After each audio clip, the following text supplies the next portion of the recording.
महाराज जी, शिवलिंग पर धतूरा रोज क्यों नहीं चढ़ाना चाहिए? अच्छा प्रश्न है। शंकर भगवान को धतूरा कब चढ़ाना चाहिए उसका विशेष ध्यान रखें। जैसे शिवरात्रि है, प्रदोष है, या सोमवार है, या कोई विशेष आपका उत्सव है, तो आप शिव जी को धतूरा चढ़ा सकते हैं।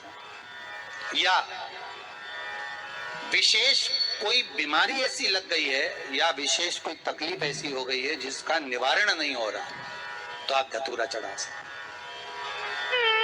धतूरा चढ़ाने का भी एक क्रम है। हल्दी में भिगोकर धतूरा चढ़ाया जाता है लक्ष्मी के लिए। चंदन में भिगोकर धतूरा चढ़ाया जाता है आयु की वृद्धि के लिए। अबीर, अबीर एक सफेद कलर का पाउडर होता है। अबीर, गुलाल जो होती है, गुलाल में अबीर डलता है, चमकदार, आपने देखा होगा अबीर। तो अबीर में धतूरा जो डुबो कर चढ़ाया जाता है, अबीर को लगाकर चढ़ाया जाता है, वो रोग मुक्ति का होता है। काय के लिए होता है वो? रोग मुक्ति, रोग की मुक्ति। धतूरे का भी एक स्मरण होता है महाराज।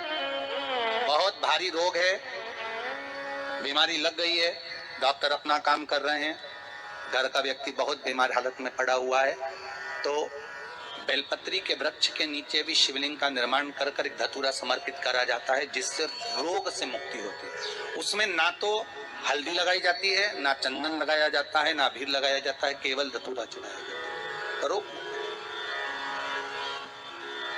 श्री शिवाय नमस्तु।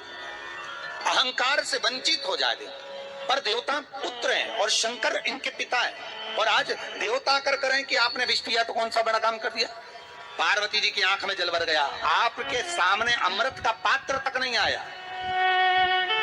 देवता विष लेकर आ गए पर अमृत लेकर आपके सामने नहीं आए, और वो अमृत देवता खुद पी गए, और आज आपके सामने आकर करें कि आपने करा क्या। पार्वती जी कहती है मैं जानती थी ये सब बात, इसलिए मैं आपको मौन कर रही थी, चुप कर रही थी कि मत पियो इस विष को,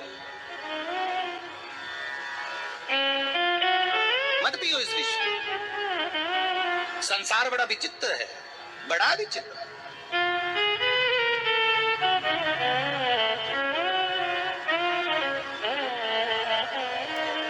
पार्वती जी शिव जी से कहीं तो शंकर भगवान पार्वती को बिठाए नंदी पर।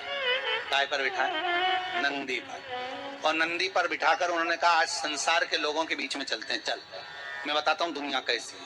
शंकर भगवान ने नंदी पर बिठाया और नंदी पर बैठकर शंकर और पार्वती दोनों जाने लगे। गांव के लोगों की आवाज निकली, पीछे से लोग कहने लगे देखो बेचारा वृषभ नंदी, अरे बेचारे नंदी पर दो दो व्यक्ति, बताओ बेट पर चढ़कर जा रहे हैं, इनमें इतनी अक्ल नहीं है। कम से कम एक पैदल चल लेता, एक का वजन तो बेचारा वृषभ झेल लेता, वो नंदी झेल लेता। शंकर जी बोले पार्वती नीचे उतर जाओ। दोनों नीचे उतर गए, नंदी को पकड़कर जाने लगे। फिर आगे गए तो दूसरे गांव के लोग बोले कितने मूर्ख हैं, साथ में जब नंदी है तो बैठ के जाने में क्या दिक्कत है, पैदल चलने से क्या फायदा। नहीं होता तो बात दूसरा था, साधन नहीं है, पर साधन है तो बैठ कर जाओ, बैठ के चलिए। शिव जी बोले पार्वती एक काम करो, अब तुम अकेली बैठ जाओ, मैं तुम्हें लेकर चलता। दूसरे गांव में पहुंचे तो दूसरे गांव के लोग बोले बताओ कैसा लुगाई का गुलाम है, पत्नी को बिठा कर ले जा रहा, खुद पैदल चल रहा। गजब। शंकर जी बोले पार्वती तुम नीचे उतर, अब हम बैठेंगे, तुम पैदल चलो। फिर आगे के गांव में गए तो लोग कहने लगे बताओ कैसा पति है, बेचारी दया तक नहीं आ रही, बेचारी स्त्री इतनी सुंदर, उसको बेल खिंचवा रहा, खुद बैठ कर जा रहा, ऐसा हो रहा पर देखो तो बेचारी ऐसी हो रही, पैदल चले जा रही। शंकर जी वापस नीचे उतर गए। पार्वती से कहा कैलाश चलें कि और सुनना बाकी रह गया, कैलाश चलें कि और सुनना बाकी रह गया। पार्वती जी बोली कैलाश चलिए। शंकर भगवान पार्वती को कैलाश ले गए।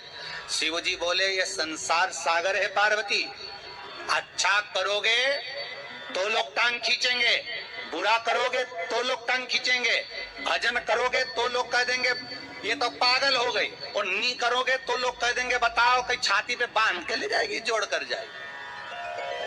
ये दुनिया के लोग हैं पार्वती।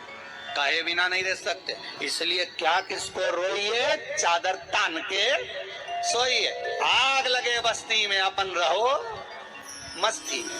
क्यों, किसके लिए रोना, किसके लिए रोना? हे पार्वती, संसार मैंने बनाया है, शंकर कहते हैं, बनाने वाला मैं हूं। डमरू बजता है, बंद हो जाता है, ये संसार भी उसी तरह है। जब व्यक्ति मरता है 10 दिन तक रोते हैं, 12वें दिन आंसू पूछ जाते हैं।